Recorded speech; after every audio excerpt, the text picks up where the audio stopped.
Okay, the next area we're going to move on to is social class and religious participation or religiosity. Now, this is going to be page 44 to 45 in the little book that we use. Now, according to Marxists, social class is closely related to religious participation.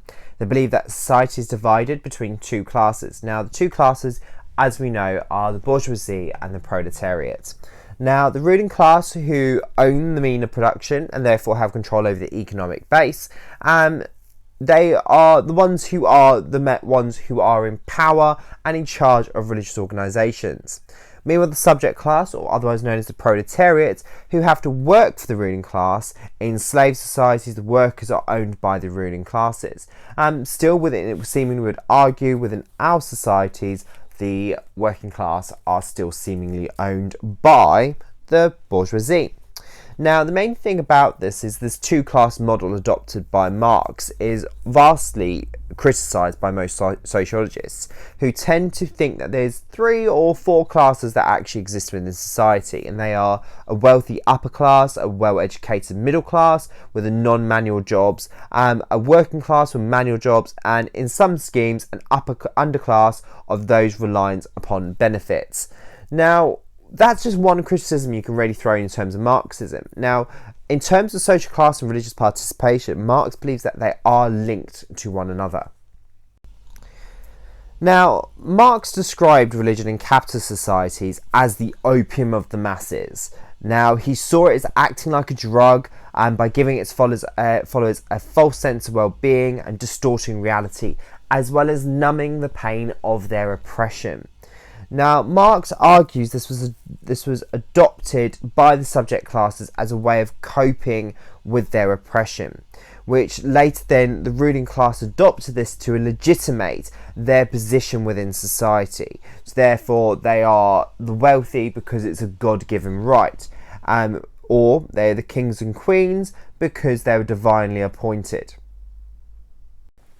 Now, Marx argues that religion was adopted by different classes for different reasons. So the reason as to why the ruling class adopted religion and really wanted to bring it into power was for legitimating their wealth, meaning that they were able to accumulate capital whilst it being legitimated by religious beliefs that they are the ones that deserve to do so, and by legitimating poverty or suffering, and by stating that they'll be rewarded in the afterlife.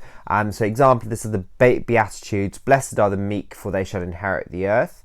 And also for legitimating their greed, so legitimating the ruling class for trying to gain more money or to gain more control. Now, the theodicy of disprivilege here, which is primarily a Weberian idea, tries to explain how members try to deal with what they experience on earth. So as members will go in hope that they will be rewarded for their earthly suffering in the afterlife. So they'll work hard now, they'll do and be as good as they possibly can be, to then therefore gain some form of advantage when they pass away. Now, this is often a belief held by the disadvantaged. Now, e.g., Rastafarianism is the religion of poor Jamaicans, which offers the hope that they will return to Africa, which is their motherland, their home country, which then means that they'll be back with their ancestors, back to where they belong. Now, really, how does this link with Marx? And the main link with Marx really is it's explaining how those who are the proletariat or the subject class really use religion to try to make sense of the pain in which they experience or oppression by which they experience within their lives. So therefore, what they would do is they would turn to religious beings or religious churches or organisations to seek comfort and to also potentially provide them with a means of understanding what will happen in their next life or in the afterlife. So I want you to have a little look at this picture. Now, what are the pictures telling us?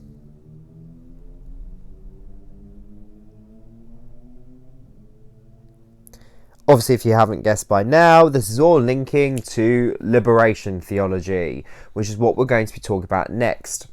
Now, Neo-Marxists such as Osman Jiro argues that where religious movements became a radical force for change, they became more dominated by the subject class. They are therefore used to try to fight or change societal oppression or dominance that they may feel that is being exerted upon them.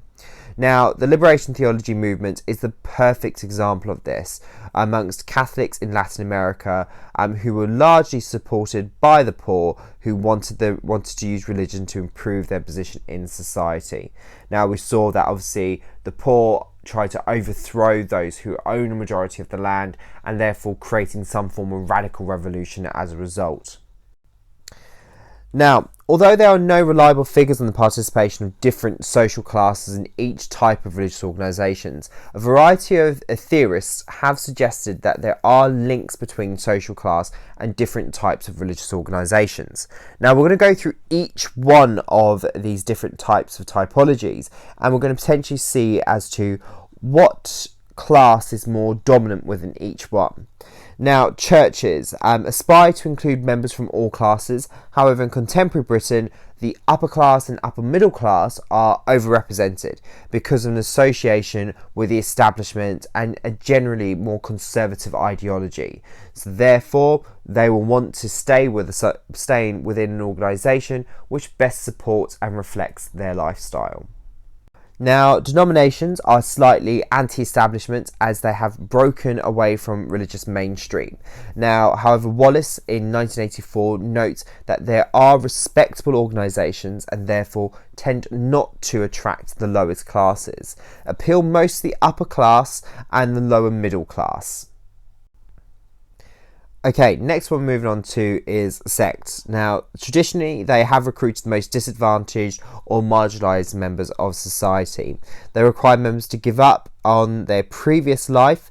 So those who have an awful lot of economic or they have got a lot of assets, they are the most unlikely to join because they do not want to give it up. However, it can be given the deprived a way of coping with their disadvantage. Now, the example that we'll give here is black Muslims in the USA. So, for example, they tend to recruit the most disadvantaged black Africans, because by providing them with a sense of community and belonging, they are therefore helping them gain a more rounded view of themselves and the world around them. However, Wallace argues that in the 1960s and 70s, they also began to appeal to the relatively deprived and middle class or of affluent students who are seeking to compensate for the lack of spiritual life. This is obviously where we see the gap year students really going out and trying to find themselves within a wider world and try to gain a deeper understanding as to what is going on in their lives. Now, we're going to move on to client cults, which is obviously a typology by Stark and Bainbridge, or world-affirming new religious movements, which is obviously Wallace's term.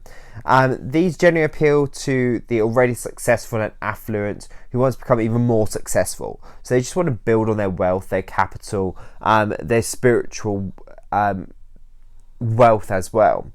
Now, other cult movements are similar to sects and tend to attract the disadvantaged or the relatively deprived.